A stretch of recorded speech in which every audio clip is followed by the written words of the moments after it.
জাতীয়তাবাদী যুবদল, স্বেচ্ছাসেবক দল, ছাত্রদল এবং হাতিয়া উপকরণ আপনার জনসাধারণ আজকে স্বতঃস্ফূর্তভাবে এই সন্তান কেন্দ্রে আমরা একত্রিত হয়েছি। আমাদের এই প্রিয় নেতা হাতিয়া সহকান্তার প্রতীক জনতা জনাব মাহবুব রহমান শামীম, বিভাগীয় সাংগঠনিক সম্পাদক, বাংলাদেশ জাতীয়তাবাদী দল, এখন আপনাদের সামনে এসে উপস্থিত হয়েছেন। আপনারা ধৈর্য সহকারে অনেকক্ষণ কষ্ট করে অপেক্ষা করেছেন। এখন আপনাদের সম্মুখে বক্তব্য রাখবেন আমাদের এই প্রিয় নেতা বিএনপি জাতীয় নির্বাহী কমিটির সম্পাদক সাংগঠনিক সম্পাদক জননেতা মাহবুব রহমান শামীম।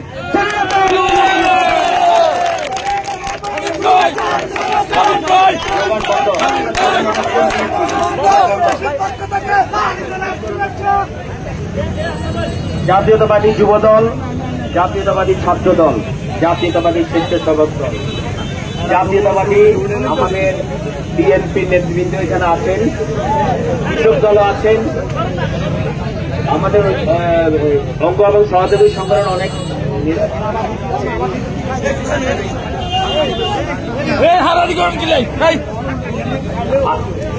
সবাইকে আজকে যারা এখানে উপস্থিত হয়েছেন সবাইকে আমি আমার প্রান্তীয় সংগঠন বাংলাদেশ জাতীয়তাবাদী দল চট্টগ্রাম বিভাগের পক্ষ থেকে আপনাদেরকে সংগ্রামী অভিনন্দন।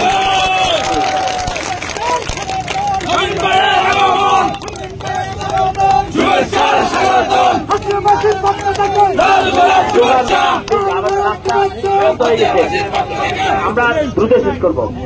আপনাদেরকে ঈদ উল আজহার শুভেচ্ছা জানাচ্ছি, আপনাদেরকে সবাইকে ঈদ মোবারক জানাচ্ছি। আমার সাথে এখানে উপস্থিত আছেন যুবদল কেন্দ্রীয় কমিটির